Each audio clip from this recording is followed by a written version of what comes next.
you know, Adani submitted their report, their proposal in March. I guess March 1st.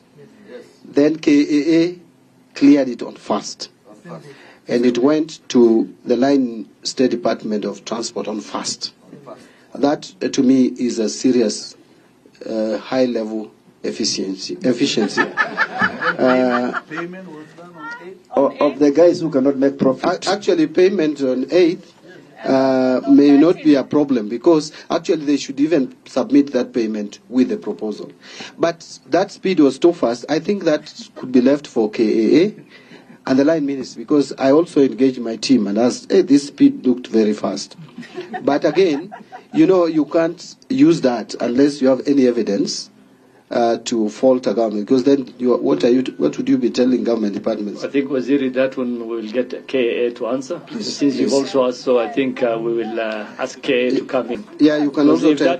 That's how efficient they are. They should not be making losses, and our airport should be running they very should well, be making a huge profit. And you can tell them that even the CS for Finance was wondering how fast.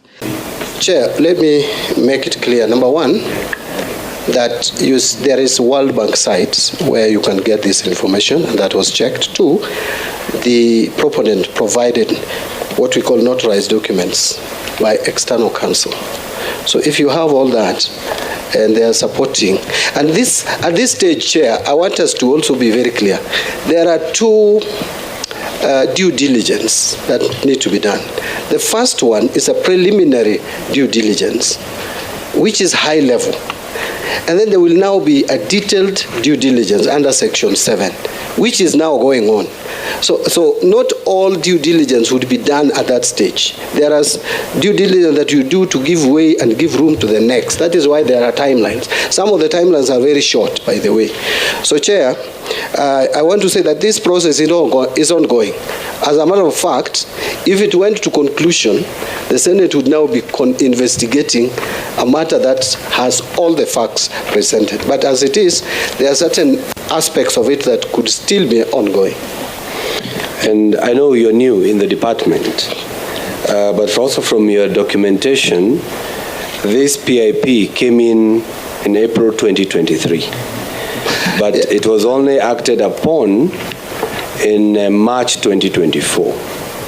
And it took 10 days even to have an evaluation report. Are you not reading something that's not correct with that process? I'm not. In fact, Mr. Chairman, I've really taken my time, and also as an auditor, I really read this act.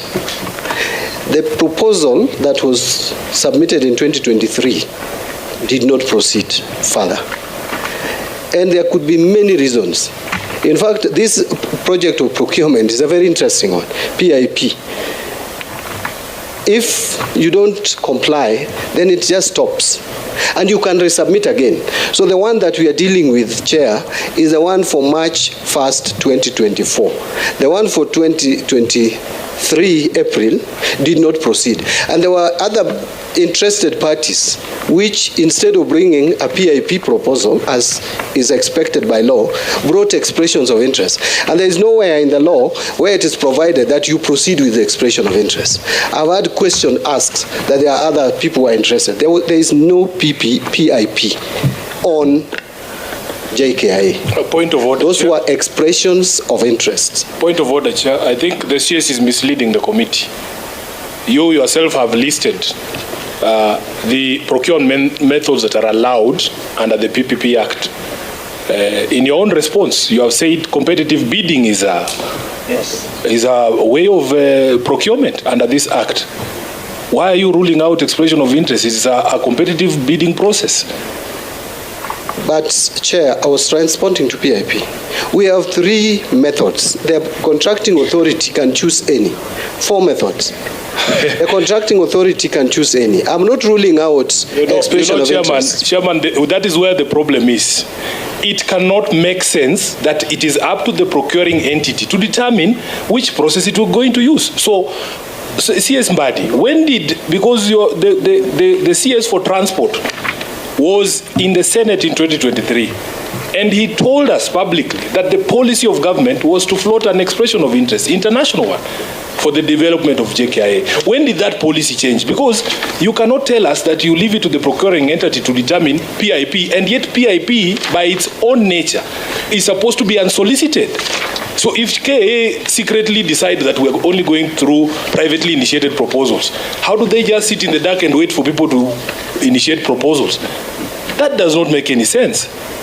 Chair, unfortunately, that is the law. You see, let me go back. That's not the law. Chair, it's not the law. Let me just go let back. us hear his explain. It's a point of argument. Honorable Sifuna's opinion, Honorable Onyonka's opinion, Mbadi is also entitled to his opinion. And let me give my opinion.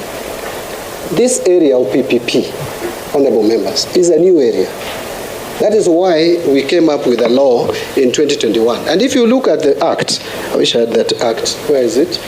If you look at the law, it's here with me. If you look at the law, under section 4(2), it says the provisions of the Public Procurement and Asset Disposal Act 2015 shall not apply to a public-private partnership. It goes even ahead to say that under subsection 5, where there is a conflict between the provisions of this act and the provisions of any other written law, the provisions of this act shall prevail. This is still a very new, nascent area, if you ask me. And it is something that may not take the conventional route. In fact, I was looking at the procurement methods provided and wondering, how come it starts with direct procurement? If you look at the four, the first one is direct procurement, the second one is PIP, then the third one is now competitive bidding, and the last one is restrictive. And the law does not say that the most preferred is competitive. This is a PPP, private individuals with their money coming to invest point of in order, the country. Chair. So it is not something that you subject your own thinking. I'm setting the law. I think Senator Onyonka, being the person who requested this statement, I'm now giving you your opportunity for the 5 minutes. Thank you. So that you can ask your question. Thank you.